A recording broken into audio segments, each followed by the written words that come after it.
How did we come this far? How did the way we eat become so unhealthy? Our food system has become so dysfunctional that our food has become poisonous for our body and for this planet. This separation, this disconnection from the earth is also a disconnection from the body and from the life itself. And if you see, this pandemic has really forced us to wake up to this reality and become conscious of how we eat, what we eat, and where does the food come from. The importance of conscious and natural ways of living. Without taking much more time, let's get into understanding the real work done on the field by these fantastic, inspirational people who are at this moment taking care of this aspect of our life. Let's get together and get inspired and learn from the best. So let me introduce to you Sangita Sharma, live from the Western Ghats. Western Ghats, Sharavati Wildlife Sanctuary. Sangita Sharma has received numerous awards, the more recent of which are the Pan India Inspire Award for Environment Conservation, Organic Biodiversity Protection, and the Karnataka Women Achievers Award. Sangita, with affection known as the Guardian of the Seeds, the Jewel of Karnataka, in the farming circles, founded Annadana, a movement that promotes the use of non-hybrid, non-GMO seeds, providing relief to farmers who are still reliant on MNCs for chemically enhanced, expensive seed. She's distributed millions of packets of organic seeds to thousands of farmers over the last 20 years. So I'm really excited to take this journey with Sangita into the food. Over to you, Sangita.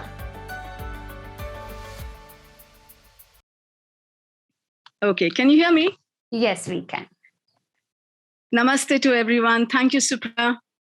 Thank you, Sneha. And thank you, Unalome Project, for welcoming me to and hosting this wonderful, vibrant, platform. And I thank all participants for sparing their time to understand where our food comes from. Now, before I start, I would like to just pose this one question. What is the one common factor that unites us, irrespective of caste, religion, creed? I suppose the answer is food. Where does the food come from, and what have we done to our food? My journey began in 2001 when I started to question the source of my food. Where had the food equation gone wrong? And why such calamities of emergency all the time? What have we done to our planet? I started to travel the length and breadth of country, seeking answers in search of solutions. And every farm, every village that I went into, I just found doom and gloom. Soil is parched. Corrosive practices of pesticides. Forests are being cut down. Trees have disappeared. Our cattle dying due to the pesticide usage. And what more?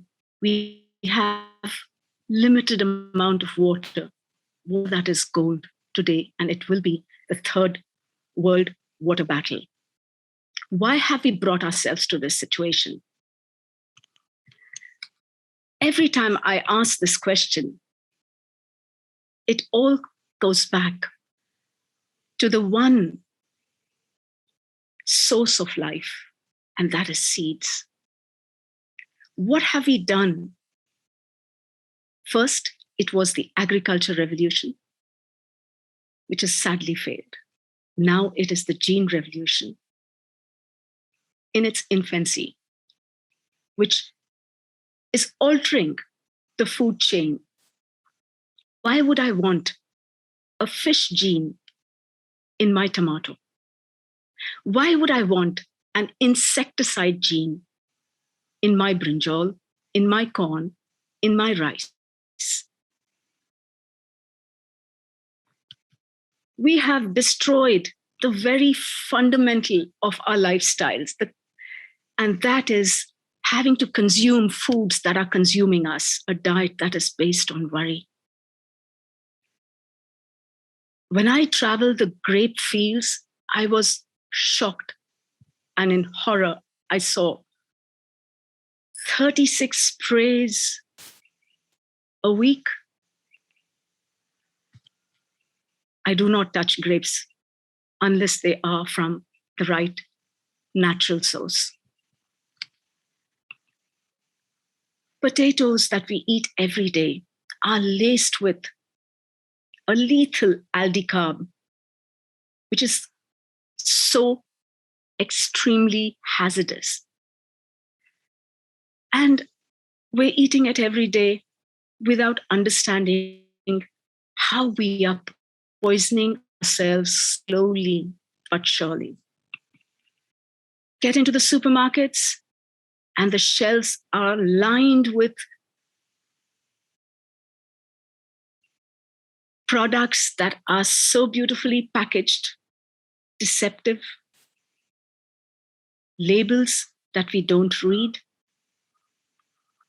and understand what goes into the preparation of the biscuits, the chips, the cakes, the fast foods and the junk foods that we have got so accustomed to eating. What we have done to ourselves is nothing but this pandemic is the outcome of a culmination of all the food habits that has completely gone wrong. I often ask this question: how can we afford not to eat healthy with the high costs of being ill? I'd rather invest in supporting those farmers who are producing the food and providing to the nation sustainable, natural methods.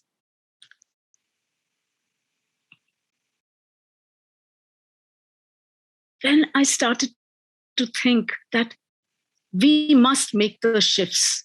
We must bring about what our Vedic traditions practiced, and that is going back to our roots.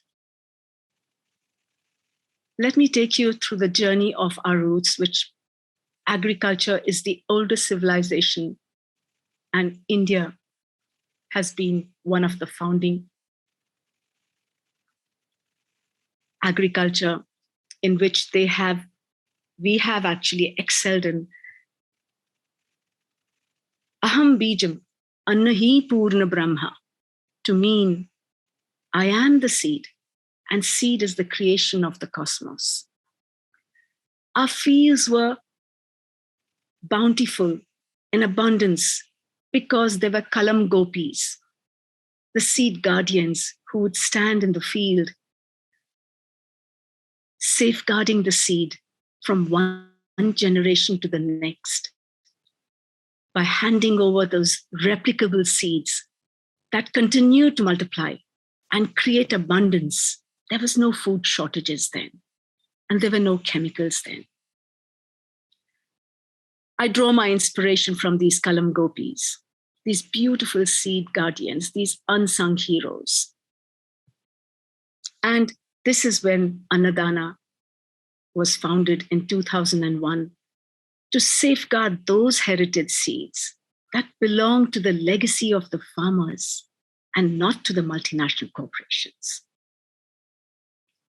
Our models are replicable, and we encourage farmers, urbanites, enthusiasts to grow their food with indigenous native seeds or heirloom seeds. And what do you reap? Abundance. Our focus has been on three core areas, which are the founding pillars of sustainability, and that is seeds, soil, and water health. Our two models on the ground, one based in Bangalore city, is 2 acres, and the other, where I am seated now, is in the Western Ghats in 24 acres, where we grow and produce everything in-house. Maybe as little as rock salt is what we procure from outside. From our grains to our cereals, to our legumes, to our rice, to our millets, to our oil seeds, everything is in-house. We don't need to step out. Finally, this lockdown has been, we are so used to this lockdown because for 20 odd years we've been in lockdown because social distancing comes very natural to us. Working in the fields, there's social distancing.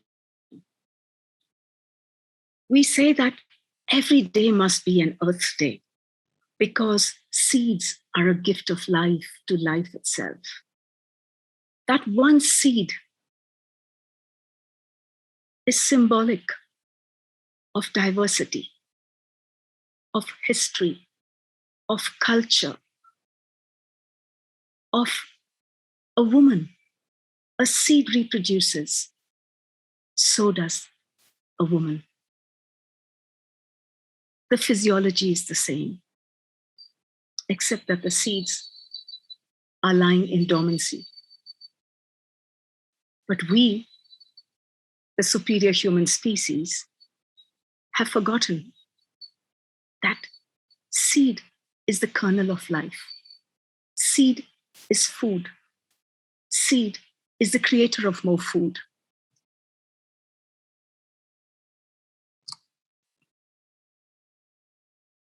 When we invest in our soil, we invest in our health. Because soil and our human physiology is similar. Soil is a living entity. And what we eat in our plates is what we give back to the soil, but not chemicals, not pesticides. Soil is like an expectant mother into which you put in nutrients. You do not put in chemicals. You do not put in energies that are destructive and corrosive. When we regenerate our soils, all life, seeds come to life. And the soil smells like that of the forest. A forest that gives without taking anything. And yet we destroy our forests in the name of development in science. You don't need to be a soil scientist to understand how the soil functions. It's so simple. The leaves drop. They're food for millions of microorganisms. No wonder when we walk into a forest, we say, wow, the aroma is so beautiful. And where I'm seated now, it is divine. If we start education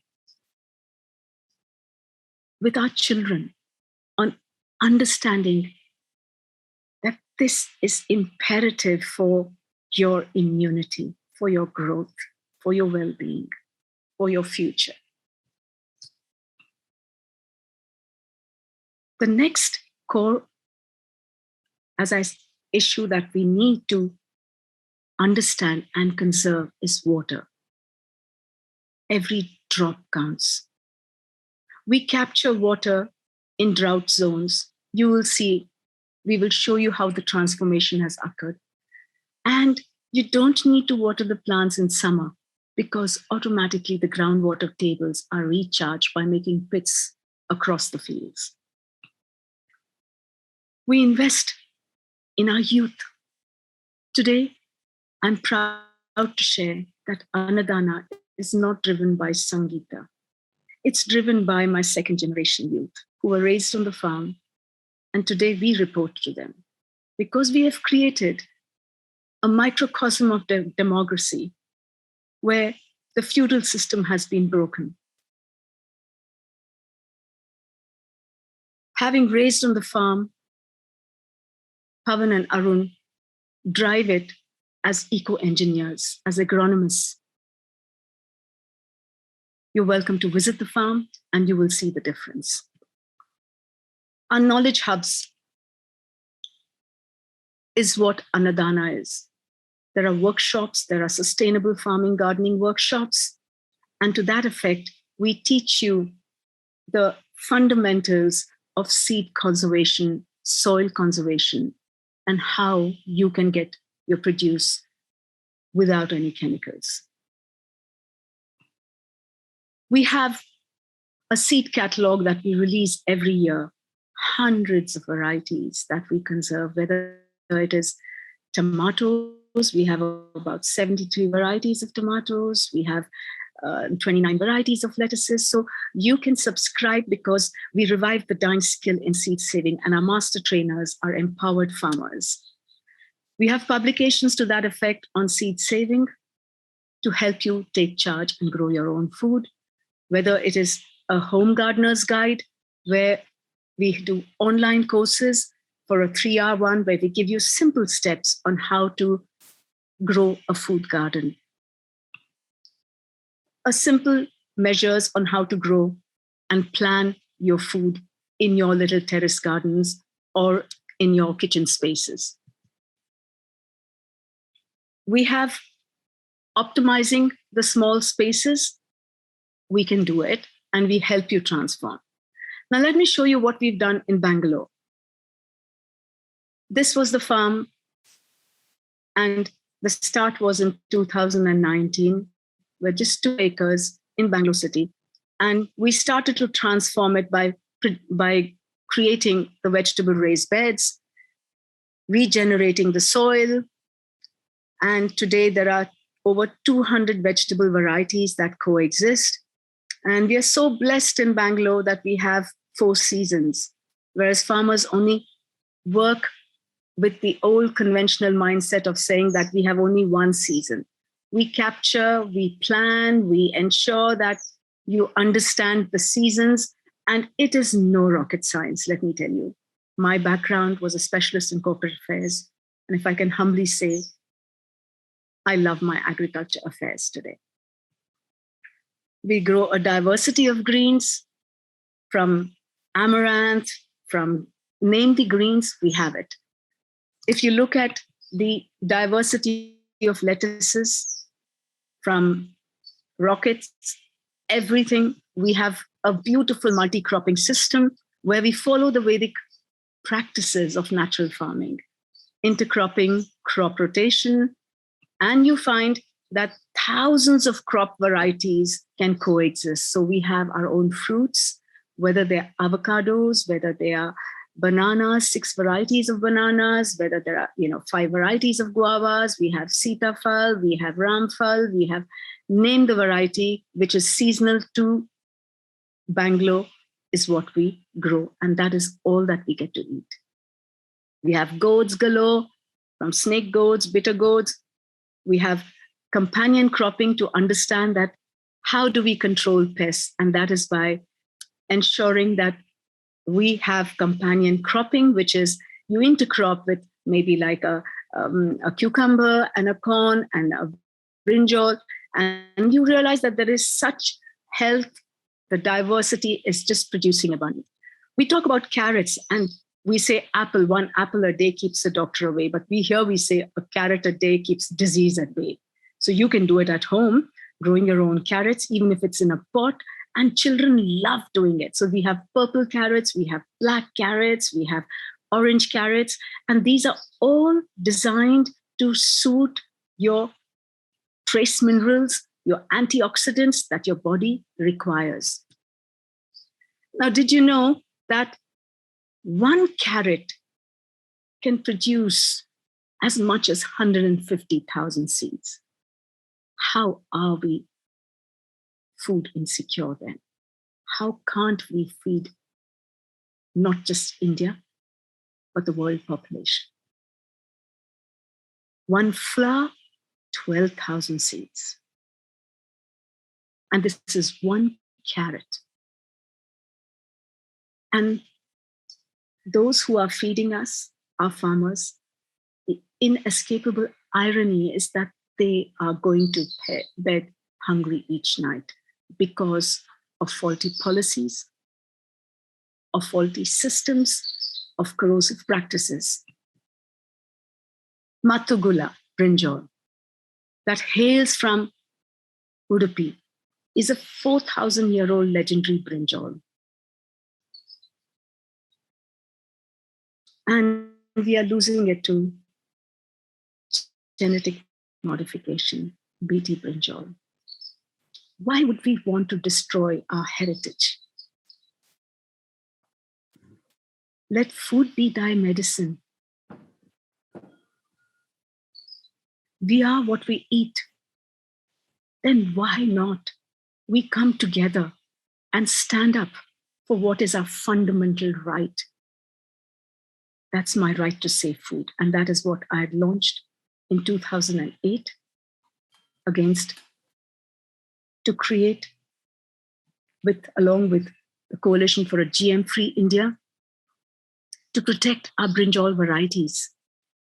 Brinjal is home to India. We have over 3,000 varieties, and each variety has a distinctive flavor. One badne or one brinjal can weigh as much as 1 kilo.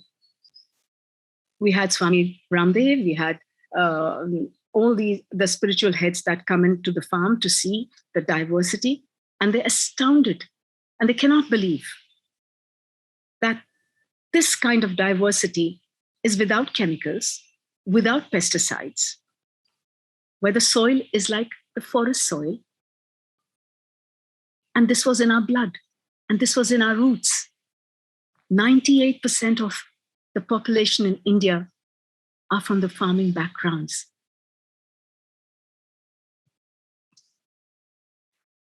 They say organic does not yield. Well, let me clarify this myth. It does. One particular variety, which is from Kerala, produces about 24 kilos.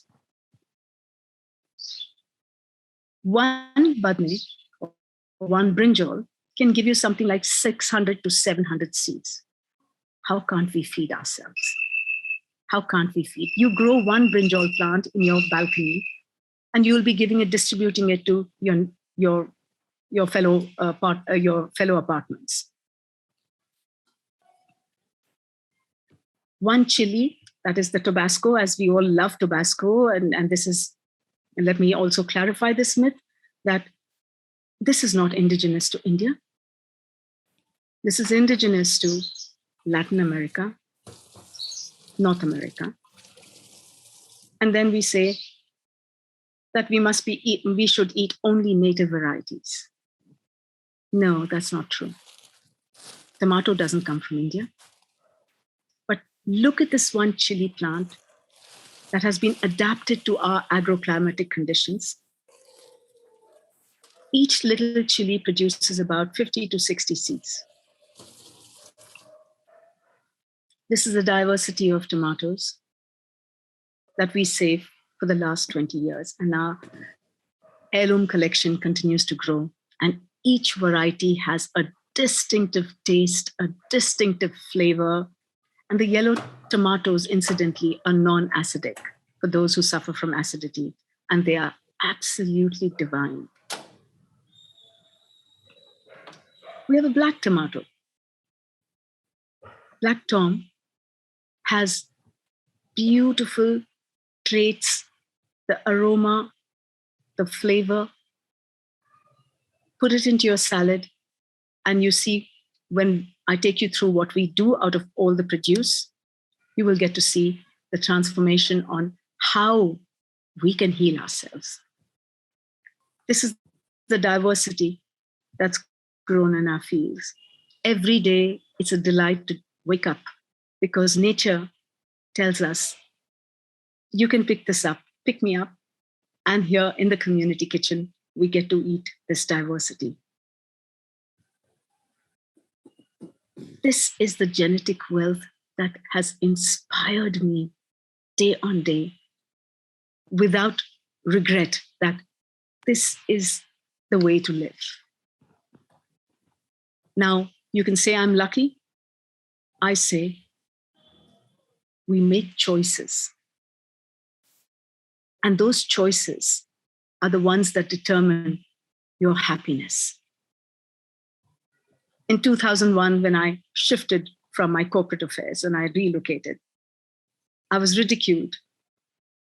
I was going in buses with my farmers to learn farming, to learn how to grow your food. But let me tell you today, I have no regrets. I love the farmers of our country. I love the wealth of biodiversity. You look at the cereals. Nagama is a handicapped, crippled farmer. And yet she produces the most wonderful food. We grow our wheat, we grow our rice. We have a diversity of corn. Corn is not indigenous to India. Corn is indigenous to Mexico. But if you all are eating the sweet corn, I would not eat it if I were you.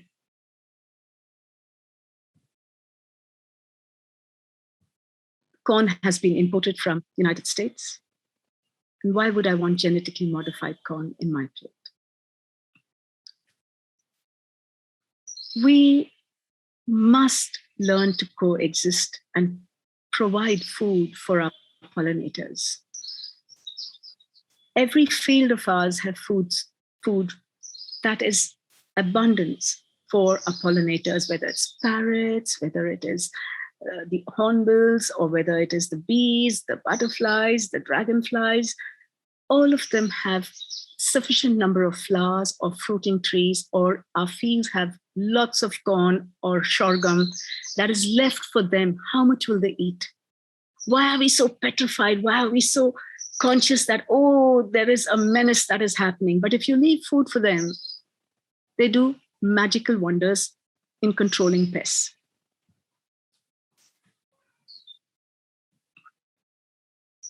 Now, I take you over to the Western Ghats where I'm seated.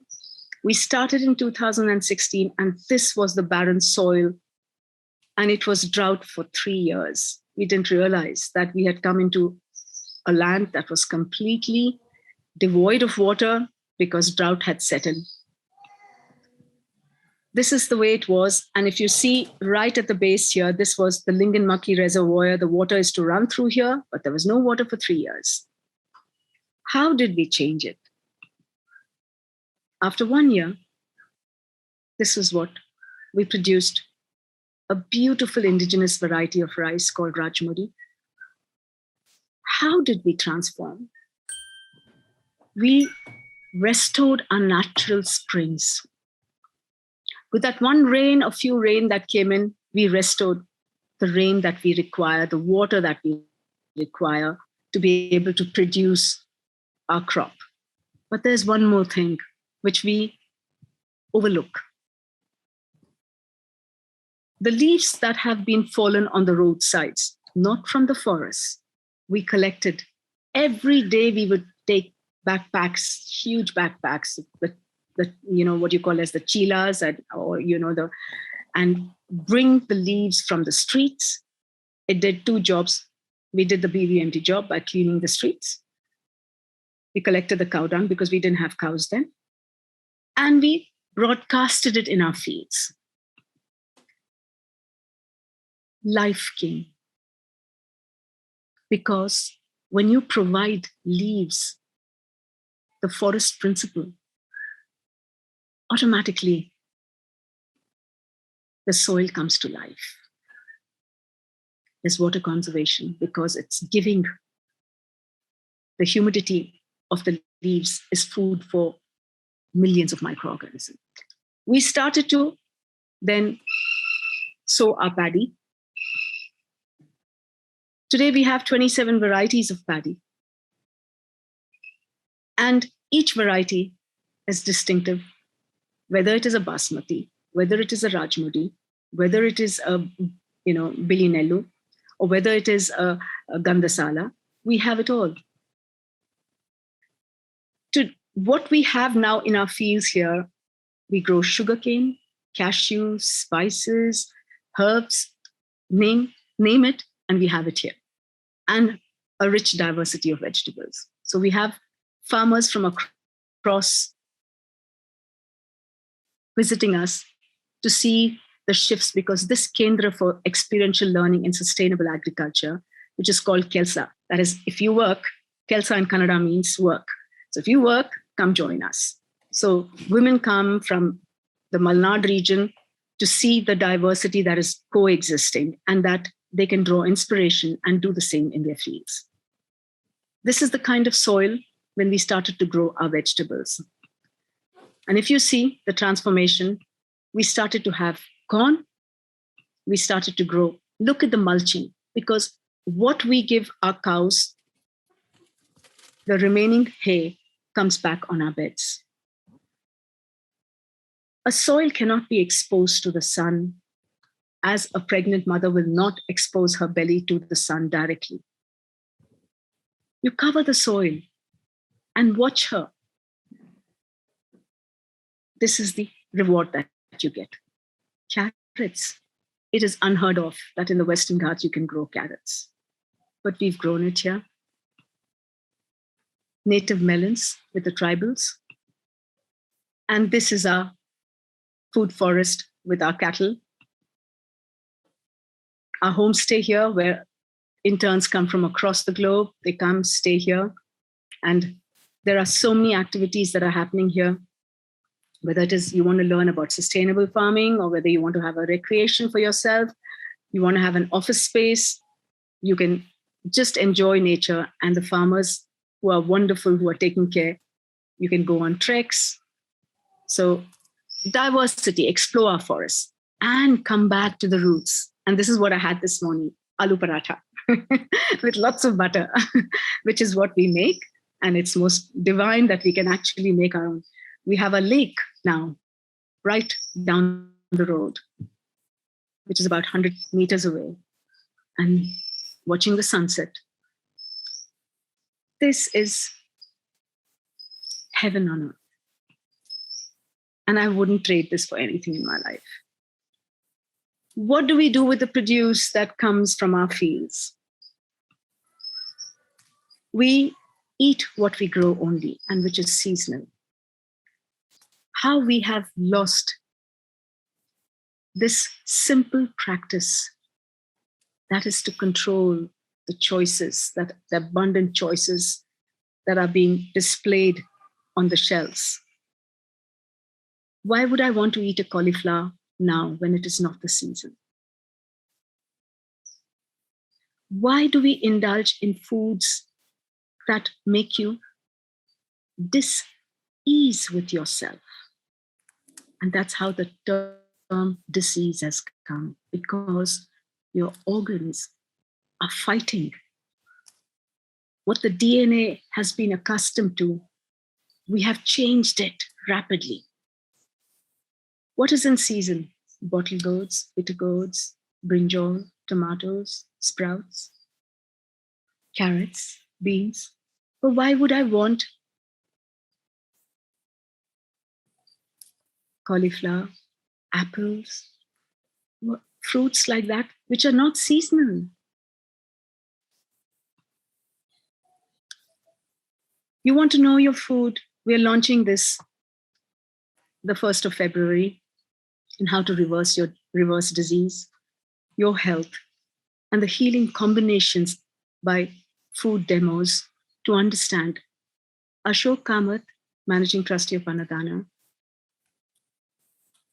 has been doing wonders since the last 20 years, practicing healing in Germany, reversing disease in more than many ways to show people that, listen, you just need to understand your food habits and what you can shift from your system, what you need to have, what the do's and don'ts are, and how, by being mindful, by being conscious of the choices we have at hand, we can boost our immunities.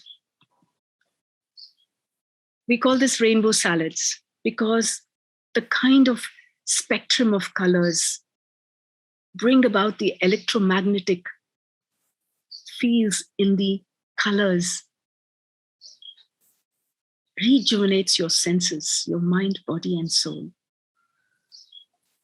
We make black carrot soups, kanji.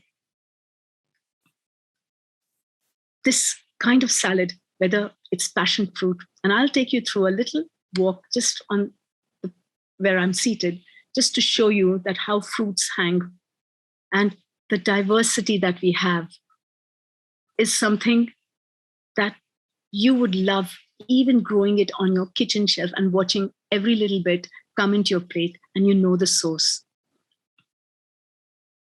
Carrots, natural immunity booster. Every day in my field, I have to go and pick a carrot leaf, a tender carrot leaf.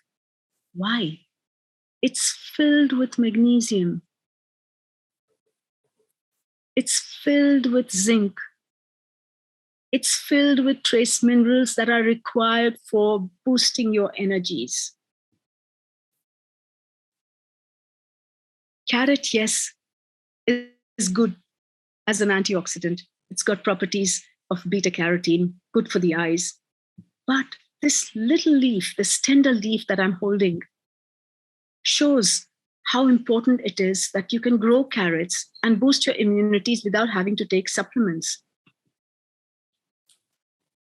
Carrots and beets, wow, what wonders they do. We throw away the beet leaves. Why? Why can't we produce, like the way you would make a palak sabzi, you can make the same thing with beet leaves. Iron, all of this that is lacking in our food, or lacking in procuring food from sources that are chemicals. Two carrot seeds can produce more seeds. At the most, at least eat the leaves. The fermented drinks that we make from beetroots, beet course, with adding a little bit of whey. All our farmers have to drink this in the summer because it is important that you can ward off a COVID, you can ward off a virus by introducing probiotics in your gut. All our spices are in-house, whether it's ginger, whether it is turmeric, whether it is coriander, and we make a diversity of dishes from the turmeric, whether it is, as I go along, I'll show it to you. Simple flowers, flower juices, hibiscus, so good for the hormones. Passion fruit juices, passion fruit peel marmalade, the beet course The beets that are there are like pickled. The whey that you get from your yogurt is a natural probiotic. Drink it and you'll find your body filled with friendly bacteria, lactobacilli. We make organic star gooseberry. You may have seen loads of star gooseberry across Bangalore. And this was an experiment during COVID when we started to produce the star gooseberry elixir, which automatically fermented and became organic wine. It's delicious. And all our ingredients, sugarcane, the molasses, to the ginger, and people passing by Annadana Bangalore were given this drink so that it could help them boost their immunities. People who came into Annadana were given this as a welcome drink so that they could actually eat, give relief to their chest. All the fruits, from pineapples to bananas, all produced on the farm. We make our own shrikhants from the mangoes, which are seasonal. Pickles galore. Our butter, our ghee, our coconut oil, our biscuits, our breads, our cheesecakes. Why do we need to step out? Our body care from calendula, and the base is our virgin coconut oil. We make this beautiful aromatic body massage oils. We make our own kumkum. Why would I want those plastic stickers on my forehead when I grow my Bixa orella, which is a beautiful shrub and a tree, and make our own kumkum. So what does this have? What has it created? What kind of impact has this when people visit us? We've had over 200,000 students from schools who have visited us on a journey called From Soil to Seed to Plate. They come on a morning session from 10 to 1. And today, there are schools that have their own kitchen gardens, whether it is a government school, whether it is a medium range school, or whether it is an international school. All students have come in from different walks to understand where their food is coming from. And we take them on these farm trails. We've created little journals for them and say, adopt a seed and become a godparent to a seed variety.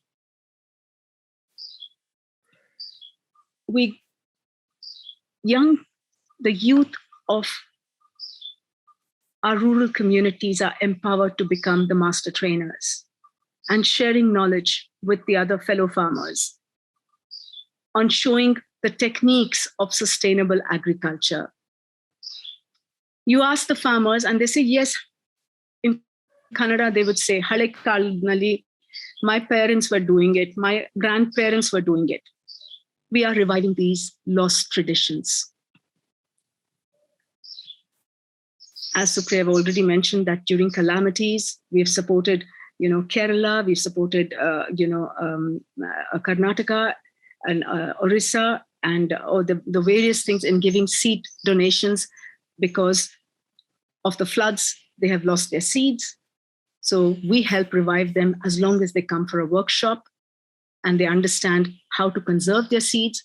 They're happy to take the seeds and go and multiply it and become, and continue with the legacy of having their own food security. Farm trails, visits, there are visitors from all walks who come from across to understand how we grow our food sustainably. Internship programs are running here where agronomists, young agro-engineers want to come here and understand. They call themselves agro-engineers in the West, but they're nothing but agronomists. They're horticulturists who come to understand and take part in all the activities because we have a curriculum for them to be able to kind of, work from soil to seed and how it comes to your plate. Gardening workshops are happening for homeschoolers. And we have, birthday celebrations happening because the parents who are conscious of what the children are eating want to expose their children to having foods that heals. And in fact, they are made exciting because we make beautiful star gooseberry cakes. We make beautiful carrot and, sunflower seed cake, because we don't grow walnuts. So we use sunflower seeds, or we can use even pumpkin seeds. So there are alternatives. So it's just the choices that we can do. We have an internship thing programmed here. There are, residential programs happening in Bangalore. This is what we're offering in Bangalore. And this is what we offer in the Western Ghats as well. But the impact of small is beautiful. Often people say these are farms and they are large scale. So how can we do it in our terrace gardens? So here is, enthusiasts or home gardeners, especially from the IT sector, especially from the corporate sector, I would say, who wanting to shift their energies. And it is very heartening to see that there's a silent revolution, that is happening, that these shifts are taking place with urbanites in terms of growing their own food. So I will introduce you to Bharti, who's a manager of finance, working in a multinational corporation, and she shifted her energies. She was passionate about wanting to understand how to grow her food. So she attended a workshop with Annadana, a one-day workshop, and thereafter she's had it in her that she wants to grow her own food. So she bought this patch of land close to Bangalore. It's not far, and this barren plot, and she started to till the soil, and she loves what she's doing because you can see it in her expressions, her passion, and she loves young Pavan, who is been guiding her through and through, mentoring her, and she calls him her guru. And here you have the diversity that are all Annadana seeds, and she's now got her own seed collection, so much so that she's growing avocados, she's growing pumpkins, and she's growing bananas, and she's growing papayas and guavas. And she's doing it even inside her house. And not just, she says, why not create greenery inside the house, but we can also grow food in pots. And what is wonderful is that she is giving back to Annadana her excess seeds. And these are the seeds of hope, that you are growing food and sharing. Okay. So then you have, just a small little clip of, she sent it to me, and just to show you that her plot is just growing such a vast diversity. And it's so heartening to see this kind of diversity that is like, from a barren plot to taking control of what she eats.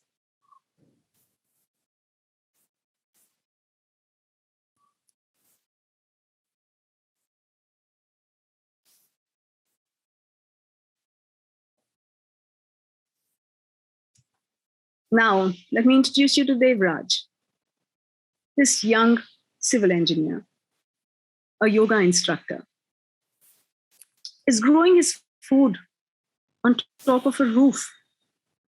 See the access way. It's this little staircase, metallic staircase that goes up. There's no steps, but a metallic staircase that goes right up to his little plot. If this is not called determination and enthusiasm, then what is? Here he is growing his greens, growing turmeric, growing all Annadana varieties. He has his own seed stock. We provide solutions where we want you to become independent of us. And this is what the seed corporations don't want you to do. They want you to be dependent, as they've made our farmers dependent on the seed by patenting it. So the legacy belongs to all of us.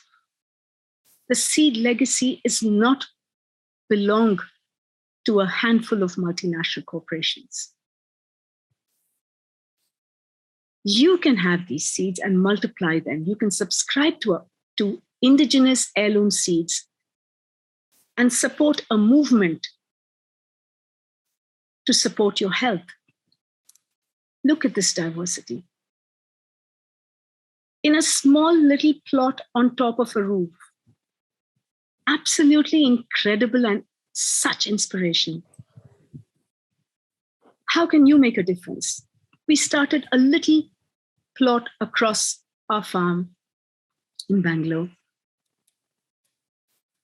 We took permissions from the owner, this 20 by 30 square foot plot, and growing a diversity. For whom? For the construction laborers, for people who are passing by and who want food. Because what have we done to our food? You think tomatoes can cost you 2 rupees when it takes us 6 months? This is injustice. And today it costs you 2 rupees. Yes, the farmers are throwing it. But when inflation has hit, it can cost you 40 rupees. Where do they get the money from? So we grow a diversity so that they can have food. What is the excess seeds that are after segregation from the parent line seeds?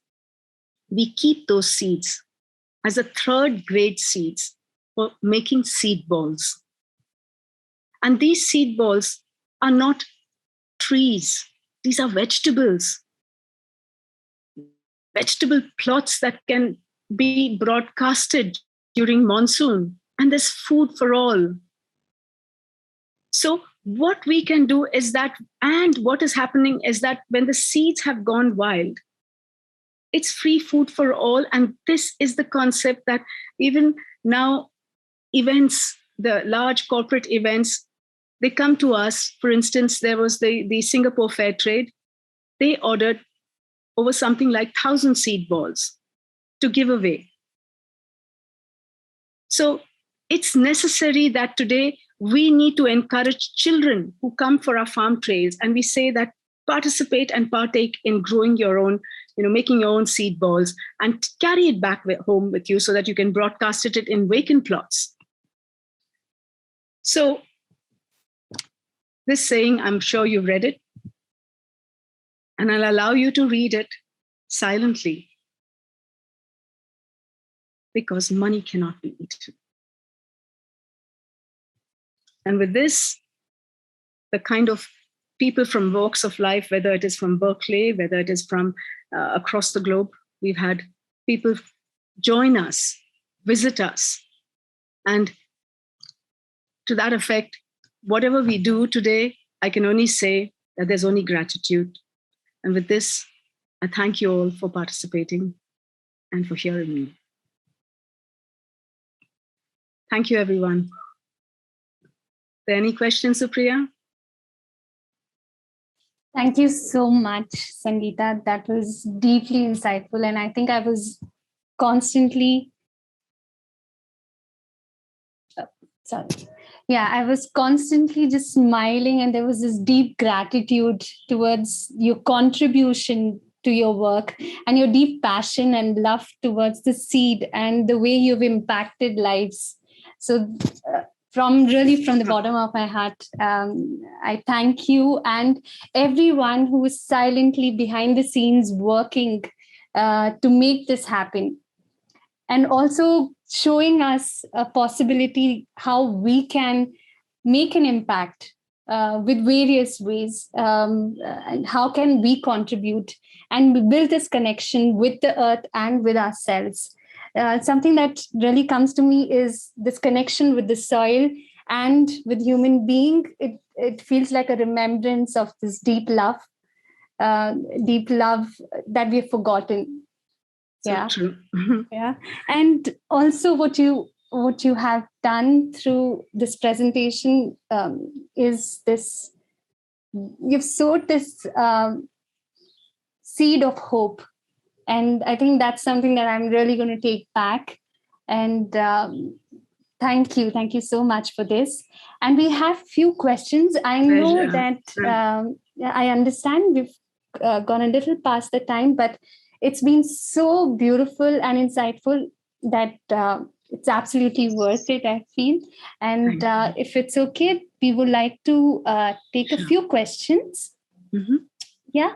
And Sangita, if it's possible, if you could stop sharing, then we can see. Yes, I can do that. I can do that. Thank you. I'm just, where do I go? Yeah. So you just have to. Yeah. Got. Beautiful. Yes. So I think one of the questions a lot of parts. Sorry. Yeah. Yeah. All right. Yeah, so a lot of questions, a lot of participants had asked during the registration, and you've also covered it, is how do we do this? How do we grow our own food in smaller spaces or even in the lands? And I think you've also, you briefly covered it on the impact that people have already done. And you spoke about the workshops, right? And if you could just give a little insight into how can we participate, volunteer, or take back from these workshops, a little about that. Firstly, for an online workshop, what we do is normally we have, like for instance, we've done it for the Kutch government. We've also done it we've been working with Meghalaya as well. So during the COVID time, fortunately, we were in lockdown there for about 3.5 months, which was in the lap of luxury. And they said lockdown. We said wonderful, so we can make a food garden in wherever we stay. But how to kind of do this is that we can have an online 3-hour course, and which is just giving you baby steps into kind of growing your food. And that is what you basically need. You need the fundamentals of making your pot mixture. How do you make a nursery? What is it that you need? Understand your seeds. Which seeds go in which medium? Okay, whether they're small size seeds, whether they're large seeds, what do you do? How do you transplant them? What is the aftercare? So these little steps that we take you on a live demo, or we can kind of, we have a presentation also you can subscribe to, which is called the Home Gardener's Guide. Mm-hmm. And there, or you can alternatively, if people are around Bangalore, we've had people come in from Cochin on a 2-day farm this thing, and where we've had a little session, sitting around and everything. So they wanted to kind of understand where their seeds are coming from, and these were students, university students. So you are welcome to visit the farm, or we can do an online for Unalome project, and we can also work on if the individuals coming, then we can actually have a course depending on the number of people that are there. There's not a problem. Is there any other question that I missed out on? Something else? No, this is beautiful. Thank you so much. I think and as you said, it's really taking those baby steps and the fundamentals, getting the fundamentals right. So I think there are also questions about how do we reach you, and how do we get to meet you in person? See, there is the number, which is why it's 8277. This is you can contact Annadana. If you do a Google search on Annadana, there's 8277116606. And that was my last slide, which is why I kept it on for some time, so that you could actually record the numbers. Or the email ID, farmrelations@annadana-india.org. And I must tell you this, today we report to young Pavan, who's only 20 years old. And he tells us off the minute I go on a farm trail and I talk a little too much. And he says, "Ma'am, you've crossed the boundary. Sorry, Pavan, it won't happen again." I love it. Beautiful. And if I have to ask him for a bunch of bananas and say, "Pavan, can I have a bunch of bananas?" And he sweetly says, "Ma'am, you haven't booked." I said, "Okay, Pavan." This is the microcosm of democracy that I was talking about, that it's so refreshing. And it is a milestone achievement that today we don't need to be responsible for a farm, because the legacy is being continued by our second generation farmers. Beautiful. And thank you for even creating that ripple and passing it on to the youth. And I see a lot of hope there. And well, I believe in the youth like you, Supriya, and I would say this, that the youth today we must invest in, because they have it in you know that there is something about them today. I find that there's such beautiful energies that they're wanting to make a difference, and you can make that difference in whatever sphere. It can be in, through publicity, or it can be, so each one of us is making a contribution. I always say, how can you make a contribution? It can be in a very simplistic manner, in the skill sets that you have best, and cash on it. If you're good at marketing, then talk about the chemical-free food movement to others. If it's like a Chinese whisper, it goes around. Then if you have a skill set of social media, help promote it.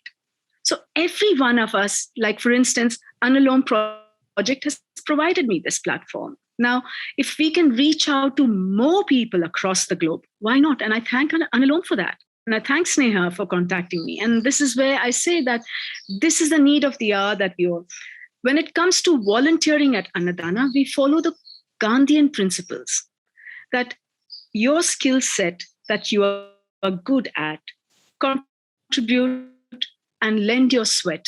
As in, if there's milking happening, as you saw me running down yesterday in the field, yes, we go down and we milk the cows, or we kind of help in feeding the cows. Or if there's something in the kitchen, everything, wash, clean, is this thing. The farmers come together and they assess how you work. So, for instance, I'll tell you a simple thing. What happened, a while ago, there were these PhD students who had come in, and they were not working. And they were sitting around and just kind of, messing about. And the farmers noticed it. And the next thing was that they came and said, sorry, we don't want to have you here on this field. And so they looked at me and said, how can these guys? So then I asked this one question, and I said, as I say on platforms, and I say, raise your hands, how many of you can produce your food? And there's been drop silence.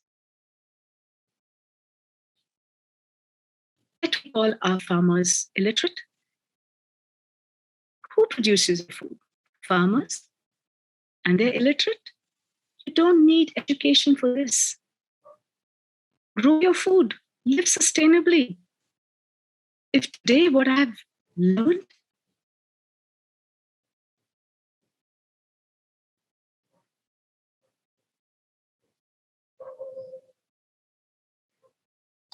I think there's been a bit of a internet issue. We're just going to wait for Sangita to be back.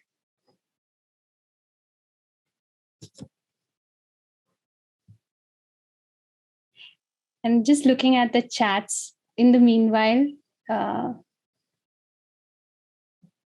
truly, yes, it has been an eye-opening. And thank you all for really being here.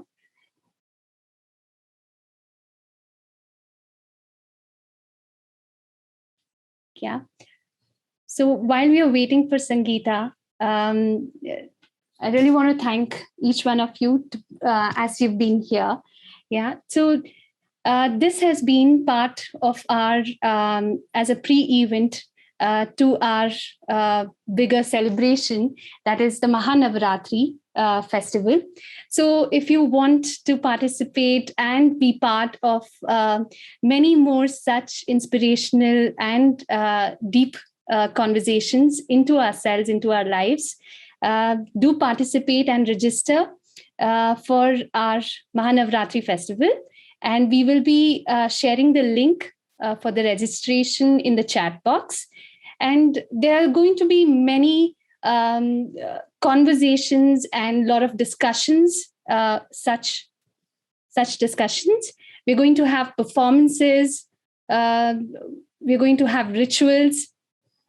Yeah, there are around 40 discussions, and there are around 40 workshops and seminars. Deeply enlightening content which can reach each one of us and create an impact on each one of us. So do look at and register to our. Yes, it's been shared. Do participate and register in our Mahanavratri festival. Yeah, so we're going to wait for Sangita to be back. I think she has a bit of an internet issue.